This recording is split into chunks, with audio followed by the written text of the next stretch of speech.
Essa é uma coruja que normalmente você encontra em cemitério, né? Ela vai atrás de ratos, de insetos, ela vai atrás do alimento dela, institui territórios. Porém, ela é uma coruja branca. Então o que a pessoa acaba associando?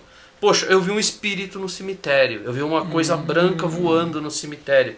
É um espírito. Ai, agora esse espírito está me perseguindo, está aqui na minha casa, está no telhado. Então a pessoa fica com isso na cabeça.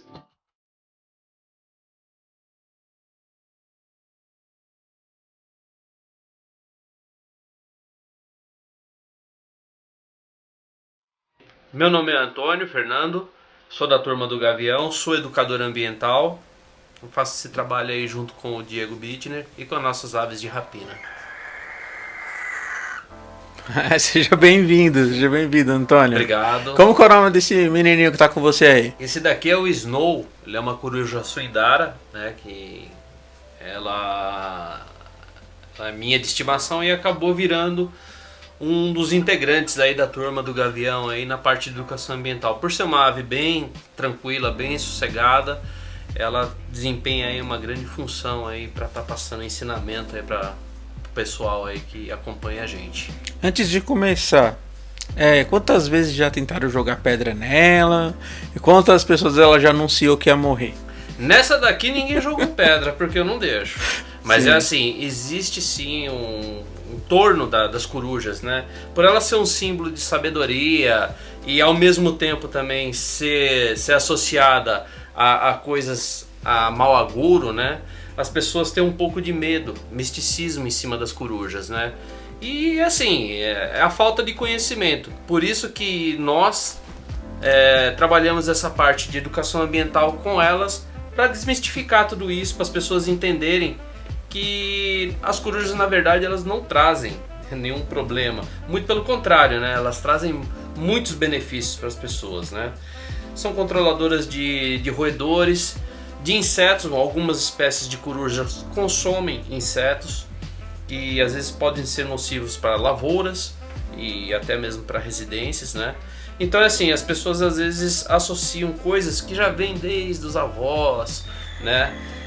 E atribui muitas coisas que viu de forma empírica à realidade. Como por exemplo, essa é uma coruja que normalmente você encontra em cemitério, né? Ela vai atrás de ratos, de insetos, ela vai atrás do alimento dela, institui territórios. Porém, ela é uma coruja branca. Então o que a pessoa acaba associando? Poxa, eu vi um espírito no cemitério, eu vi uma coisa branca voando no cemitério. É um espírito. Ai, agora esse espírito está me perseguindo, está aqui na minha casa, está no telhado. Então a pessoa fica com isso na cabeça. Mas mal sabe ela que é uma coruja, que é um bicho que vem para trazer muitos benefícios, em vez de trazer toda essa coisa crendice que não é verdade. Não, legal. E como foi que você entrou no Turma do Gavião? Fui convidado pelo Diego Bittner em 2020, né? Eu sou bem recente aí na turma aí, mas já trazendo já uma carga de experiência já na educação ambiental. Eu tenho como formação biólogo já, há 17 anos já sou formado, e também me graduei em veterinária. Então eu vim aí agregar um pouco mais o meu conhecimento, essa parte de educação ambiental aí, junto a ele. E ela já tá no tamanho dela adulto, já tem idade adulta, é um filhote ainda. O Snow já chegou já na maturidade sexual, né? Que nós podemos falar aí que já é um animal, já é uma ave que já pode se reproduzir, né?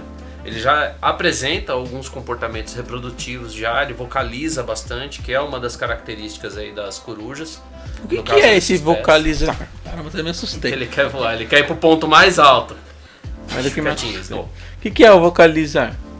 Cara, ele é uma gama de sons que ela pode emitir de acordo com o que existe a necessidade. Como por exemplo, se ele quiser atrair uma fêmea, ele vai ter um tipo de canto característico, né? Se ele quiser, de repente, acuar uma outra coruja que está invadindo o território dele, ele pode também emitir um tipo de piado característico.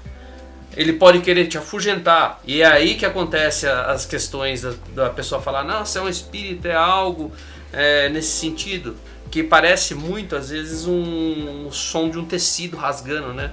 esse é um dos nomes populares da coruja, né? Rasga-mortalha, né? Porque parece Sim. que tá rasgando um tecido. Então são várias vocalizações para determinados tipos de necessidade dele. Aqui na nossa região, quantos tipos ou espécies de corujas existem? Olha, catalogado assim que nós podemos assim falar, a gente tem em torno aí, tem coruja suindara, coruja buraqueira, né, que é aquelas corujinhas que a gente vê em estádio de futebol, em campo, corujinha do mato, coruja orelhuda, que já é uma espécie mais ou menos do porte dele, um pouco maior, tá? Existem outras espécies que nem o mocho-diabo, que é uma coruja maior que esse daqui, porém ele é todo preto, né? Ele tem aquelas estruturas de penas que o pessoal confunde muito com chifrinhos, né? Sim. Que são estruturas bem pontiagudas e grandes, né? Por isso que associa a orelha. Por isso que se associa ao nome mocho-diabo, porque ele adota uma postura comprida, né? E com aqueles dois chifrinhos, né? Que o pessoal fala, né? Então o pessoal associa a um diabo, né? Então a gente joga aí, nossa região aqui, umas 10 espécies por aí. 10, 15 espécies. Qual é a maior espécie? Que tamanho que ela atinge? Hoje nós temos no Brasil, é o bulbo virginianus, né? Inclusive a turma do Gavião tem 2 espécies, né? Tem um casal, né? Ele é uma ave aí que chega em torno aí do seu 1 metro, 1,20 m de envergadura, né? Pesa em torno, as fêmeas pesam em torno de podem chegar até 1,4 kg, né? Os machos um pouco menores, né? Eles são... A característica das aves de rapina é os machos um pouco menores. Então ele pode chegar a 1,1 kg, 1,2 kg, né? Já é uma ave de rapina bem poderosa. Bacana, muito bacana. Observando assim e vendo, né, a beleza desse animal, acredito que ele deve estar até ameaçado também, né? Porque quem não entende as coisas costuma ou se afastar ou destruir. Esse é o lema da ignorância, né? Exatamente. Então, como que tá a situação dela hoje na fauna brasileira? Hoje nós temos, inclusive, uma espécie de coruja, que é a coruja dos banhados, né? Ela é ameaçadíssima de extinção, né? Tem um trabalho que o pessoal faz aí, inclusive áreas que conseguiram, que é o ponto mesmo onde elas se reproduzem, conseguiram isolar alguns pontos para tentar perpetuar essa espécie. No caso da espécie do snow, é uma ave que tem uma certa abundância, não está ameaçado de extinção, né? Mas assim como a coruja dos banhados, também tem outras espécies aí que são ameaçadas, principalmente as mais florestais, né? Que aí elas perdem habitat e acabam tendo esse problema aí de reprodução, procurar alimento. No caso dessa coruja, ela já é uma coruja que se adapta muito bem a qualquer ambiente, inclusive aqui nos centros urbanos você encontra bastante.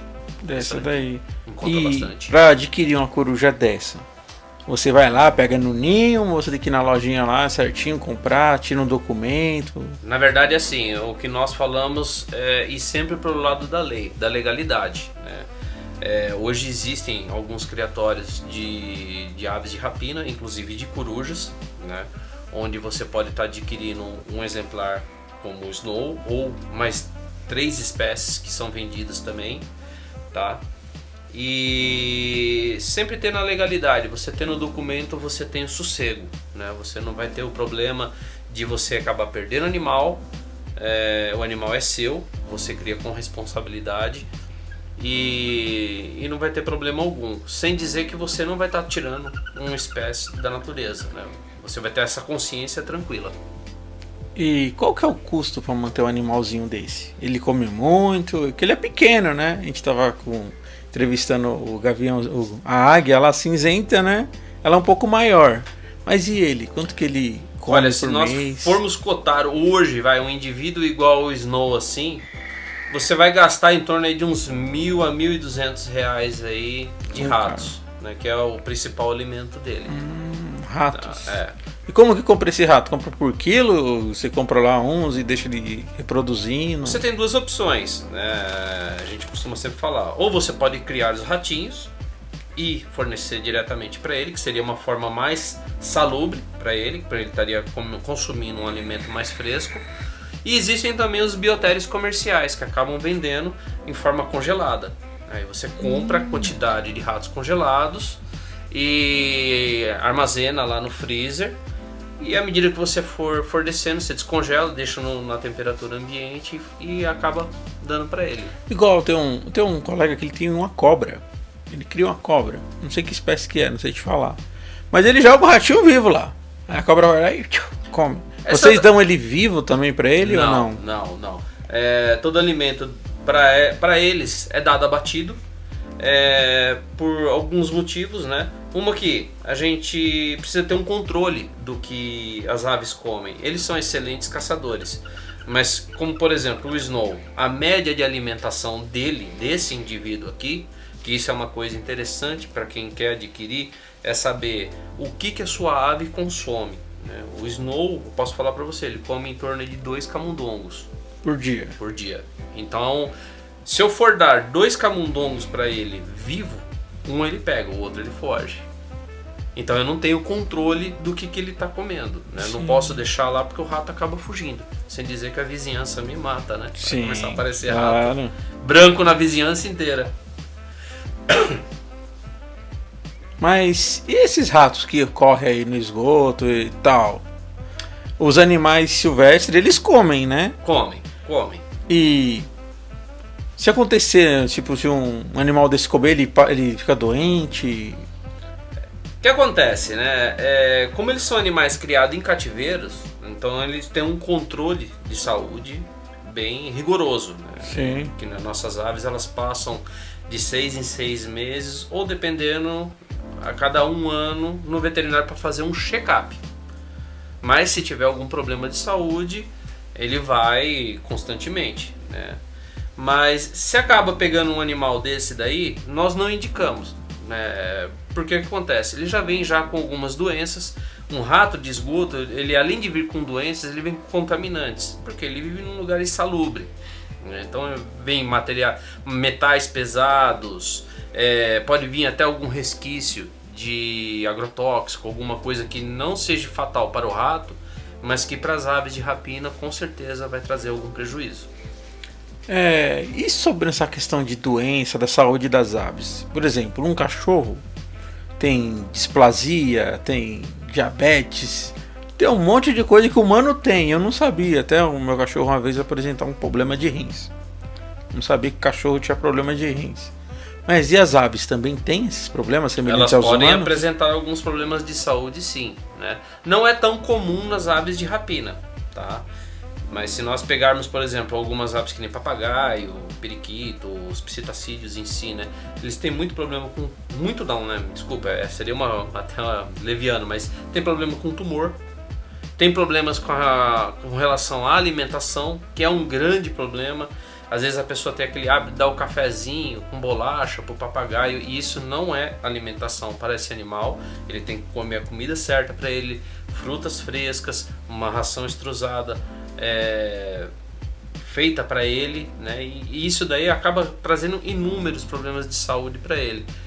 O que eu poderia falar para você que poderia causar um problema de saúde, que o pessoal de repente, eu quero comprar uma coruja. Aí beleza, vai lá, compra a coruja e não quer dar rato, acabar dando carne de açougue, Sim. frango de açougue. Só que isso daí não suplementa a alimentação dele. Sério? Ele precisa muito além do que a carne que tem ali, que você está fornecendo. É mesmo? Eu pensei que a carne de açougue era melhor do que um ratinho. Não, para ele não. Porque assim, as corujas elas têm algumas características na alimentação delas, que é a absorção de vitaminas que eles acabam tirando da própria presa, né? Então assim, se você pegar o intestino do rato, é fundamental para ele tirar algumas vitaminas que na carne crua, que você daria só um pedaço de carne, ele não vai conseguir tirar, vai ficar faltando na dieta dele. E as corujas fazem o que nós falamos dos pelotes de regurgitação. Esses pelotes o que são? Tudo que ele não consegue absorver, ele acaba regurgitando. Sim. Só que uma parcela do que ele come, ele acaba absorvendo. Como por exemplo, ossos. Se você pegar um ratinho e der para ele, ele vai engolir esse ratinho inteiro, se for um rato pequeno. Sim. E ele vai depois soltar esse pelote depois de 18 horas. Os ossinhos voltam? Voltam junto com o pelo. Só que assim, dependendo da situação que essa ave se encontra, vamos dizer assim, está trocando de penas. Ele está na época de muda, ele necessita de mais cálcio. Então você vai ver que nesse pelotinho vai ter menos osso. Então é uma questão o quê? Nutricional. Se você der só a carne crua, você não tem os ossos da onde ele vai poder tirar essa questão de cálcio. Bacana. É coisas que nós não sabíamos, ou pelo menos eu não sabia, né? É muito complexo. Sim. No mercado negro, a gente encontra uns papagaios aí por uns R$500, R$1.000. Aquele que o pessoal chama de louro, que fala, né? Sim. Quanto que uma ave dessa chega no mercado negro, sim? Olha, o mercado negro que eu falo é essas feirinhas aí que rola aqui por perto. Eu não tenho essa informação precisa, né? Mas assim, o que nós média, mais ou menos assim imaginamos deve custar aí uns R$500, eu acho. Não tem uma definição de valor no mercado negro. E legalmente? Assim... Ilegalmente seria mais ou menos esse valor. Se nós formos falar de uma ave legalizada, aí ele estaria em torno de R$1.800 a R$2.000. Aí entra numa questão que seria interessante, né? Falar, poxa, então eu vou comprar um ilegal. Sim. É muito mais barato. Só que aí o que acontece? Você não tem a liberdade de ter essa ave, ela não é sua, ela é da União, certo? Porque todos os animais silvestres pertencem à União. Sério? Só que eles eram livres, então quer dizer que tem dono. O governo. O governo, então tem um macaquinho lá no meio do mato, é do governo. É do governo. É do governo. Porque o que acontece? Se você captura esse animal, o governo tem depois que colocá-lo novamente na natureza. Então ele vai passar por uma instituição, ou seja, pública ou particular, mas ele vai ter que voltar para a natureza. Então quer dizer que toda aquela paca, eu comi uma paca, matei uma paca e comi. É uma coisa que as pessoas não entendem. Um animal silvestre, ele não é só meu, no caso da União. Um animal silvestre, ele não é só meu, ele não é só seu, ele não é de uma pessoa só. Ele é da União. No caso esse daqui é meu porque eu comprei, ele é legalizado, ele veio de um criatório. Mas aquela coruja que está livre, ele não é só meu, ele é nosso. Então nós temos que cuidar dele. Interessante, eu não tinha ciência disso. Ele é um patrimônio público, então você tem que preservar. Ah, mas o cara matou, peraí, por que você matou o bicho? O bicho também é meu, é do vizinho, é daquela pessoa. Ele era um bicho que fazia um controle de rato aqui. Essa é uma questão que as pessoas às vezes não imaginam, elas querem só para elas. E é onde que entra a questão da ilegalidade. Como o bicho não é seu, é do governo, então ele pode restituí-lo novamente. Porém, por ele não ter vindo de uma forma legal para você, você não comprou num criatório autorizado, você vai receber multa. Você vai ter esse animal apreendido, vai receber uma multa e ainda vai responder um processo. Aí você fala, mas foi só R$500 que eu gastei. Só que a multa vai variar entre R$1.000 a R$1.500 de multa. Entende? Você gastou 500, mas se você for pego vai gastar mais 1.000, 1.500. Então aí você já está gastando quase R$2.000 com esse animal ilegal. Sem dizer que você vai responder um processo e o juiz ainda vai determinar uma pena. Essa pena pode ser prisão, no caso se ele entender que deva ser preso, que aí você pode pegar de 1 a 2 anos de cadeia pela nossa lei, ou ele pode falar para você tá pagando aí em cestas básicas, trabalho voluntário ou qualquer outra coisa. Aí você imagina, poxa, eu economizei R$1.800, não, você vai gastar mais comprando um ilegal e sem dizer a dor na consciência de você ter tirado um bicho da natureza de forma desnecessária, sendo que você tem a opção de estar comprando um que foi nascido em cativeiro. Sim, entendi. Agora uma dúvida pessoal. Pessoal mesmo, não tem nada a ver com animais, mas com agora na parte da flora. É por isso que a gente não pode, por exemplo, ir lá no Amazonas e trazer uma semente de alguma coisa que a gente comeu lá? Eu vou dar um exemplo melhor ainda que talvez te responda. Você não pode cortar uma árvore na rua. Ela não te pertence. Ela é da União. É a mesma coisa. Caramba.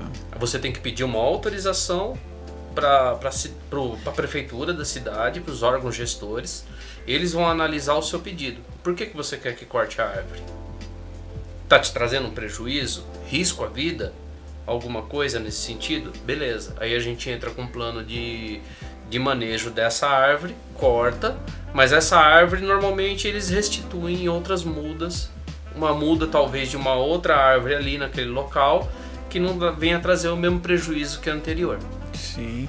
Qual que é a importância de usar essa ave para a educação das crianças? Primeiro pelo encanto, né? Qual é a oportunidade, você, quando era criança, qual foi a oportunidade que você teve de ver uma coruja de perto? Assim, perto, próximo, conseguir colocar a mão numa coruja? Nunca. Então essa é a oportunidade que nós damos com a educação ambiental na turma do Gavião. É você ter esse contato com a ave, é você conhecê-la para respeitar. Sem você conhecer, nós vamos cair naquele círculo vicioso do preconceito, da falta de conhecimento. A gente até brinca, né? Depois que você acaba vendo o nosso trabalho, você começa a olhar para cima e ver as coisas de outra forma. Bacana, bacana. E como que é a recepção das crianças? Como que elas ficam depois de conhecê-los, assim, com os animais? Como que eles ficam? Qual que é o feedback que eles dão? Elas ficam sempre impressionadas, encantadas, né? Cheias de curiosidades, cheias de perguntas. E esse é um intuito bacana, cara, nosso de estar fazendo esse tipo de coisa mesmo. A criança ter essa curiosidade, porque você matando essa curiosidade da criança, a gente até às vezes acaba sabendo, crianças próximas, né, que às vezes vizinhos acabam contando para os pais. O pai vem, às vezes conversa com a gente, fala: meu filho falou que a coruja faz isso, ele fica pesquisando no Google agora, ele fica estudando a respeito, porque acaba aflorando a curiosidade da criança, né? Normalmente eles são muito curiosos, né? As crianças são muito curiosas com relação às aves de rapina, né? Porque é uma coisa que encanta, né? Sim, sim. E conta pra gente um momento marcante que você teve dentro do projeto, que você poderia compartilhar. Eu sei que são vários, mas compartilha um próximo. Olha, um assim que marcou foi um trabalho que nós fizemos, né? E era um curso que nós estávamos dando e tinha um deficiente visual. E ele se utilizava de uma tecnologia no celular, às vezes para fazer algumas pesquisas, né? Mas em relação ao contato com as aves, ele perguntava tudo para nós. E nós começamos, na hora que nós detectamos que existia um deficiente visual no grupo, nós começamos a dar uma atenção maior para ele. Então ele teve a liberdade de passar a mão na coruja, não só da gente ficar falando: ah, ela tem as penas macias. Não, dá aqui sua mão, coloca a mão nele aqui, ó. Olha como é que é macio, olha as garras dele, como é pontiaguda, que ele acaba utilizando para matar sua presa. Então a gente fez todo um escaneamento da ave com a mão dessa pessoa que era deficiente visual. Que bacana. Aquilo ali acho que foi assim o ápice, cara. Ali foi uma prova de fogo de tudo que você aprendeu em educação ambiental, colocar ali na prática ali para a pessoa. E dentro da sua ótica, você acredita que haverá mudanças no Brasil com relação à fauna e à flora? Vai depender muito do que a gente semear hoje, né? Hoje acho que o foco é você estar trabalhando em cima de crianças, adolescentes, e tentar convencer um pouco mais os adultos, né? As pessoas que já têm uma certa idade. Você só consegue mudar algo educando, né? Então, e eles são os maiores interessados. Quando você pega, por exemplo, uma criança, se a gente pegar 5 adolescentes, 5 pessoas adultas, e pegar 5 crianças, pode ter certeza que depois de 5, 10 minutos, uma parcela dos adultos vão acabar pegando o celular, olhando para cá, para lá, um conversando com o outro. A criança vai estar vidrada, olhando para você, perguntando, conversando. Qualquer movimentação de cabeça, pé, asa, a criança está ali olhando. Então assim, eles é que vão surtir o maior resultado e com certeza eles são o melhor investimento para a preservação. A educação ambiental, na verdade, é para todos. Sim. Mas a gente vê que as crianças são as mais fáceis da gente semear esse interesse. O que a turma do Gavião representa para o Antônio? Cara, uma mudança drástica na vida, né? Porque eu fiquei muito tempo afastado da educação ambiental, né? Tive que tratar problemas pessoais, né? Família, e eu tinha outros negócios, né? Então eu estava um pouquinho afastado, meio enferrujado. Sempre gostei de bicho, né? Inclusive eu tinha o Snow bem antes, né? da turma do Gavião. Ele já era uma ave minha e estava adormecido esse gigante dentro de mim, né? Aí de repente, com o convite aí à turma, isso daí eu botei em prática novamente tudo aquilo que eu aprendi. Quanto tempo o Snow tem? Ele tá aí com seus 4 anos e meio, beirando já quase para 5. Quanto tempo que vive um bichinho desse? Em torno aí de seus 20 anos em cativeiro. A perspectiva de vida deles em liberdade é menor. Sério? Sim. Mas por quê? Por abate, por aí degradação? Volta aquela pergunta que você me falou. Você me perguntou. Por causa de, às vezes, alimento contaminado, né? Um rato que ele acaba capturando, acaba envenenando. Doenças que ele tem mais facilidade de estar adquirindo por causa da alimentação, né? Não há um controle, né? Como nós fazemos. Claro. E assim, na natureza não existe aquela coisa de tadinho. Não existe tadinho. Ele pode ser predado por uma ave maior também de rapina. Ele pode ser predado por uma coruja maior, por um gavião maior. Ele pode ser predado até por uma águia, como passou anteriormente, né? Uma águia chilena pode pegar, se vê a oportunidade. Você vai falar, mas coruja só anda de dia. Mas se ele estiver num ponto onde um outro predador consiga observar e ver facilidade em capturar, ele vai ser capturado. Então assim, N fatores acaba diminuindo a expectativa de vida deles na natureza. Por isso que também, principalmente a espécie do Snow, as suindárias, elas são um pouquinho mais prolíferas que as outras corujas, né? Porque elas são para alimentação de outras. Porque elas são um pouquinho mais frágeis em relação às outras aves de rapina. Sim, entendi. Quem quiser ajudar a turma do Gavião, como é que faz? Procura a gente lá nas redes sociais, lá, Instagram, Facebook. A gente está sempre aí fazendo cursos, sempre trabalhando aí para estar levando essa informação aí. O pessoal que está sempre acompanhando a gente aí, muita gente do Instagram é participante dos cursos, né? Então eles já conhecem o nosso trabalho e a gente está sempre angariando mais pessoas aí para conhecer.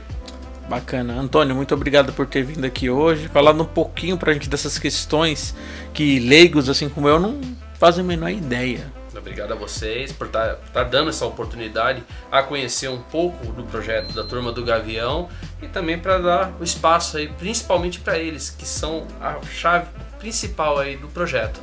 Muito obrigado. Obrigado a vocês.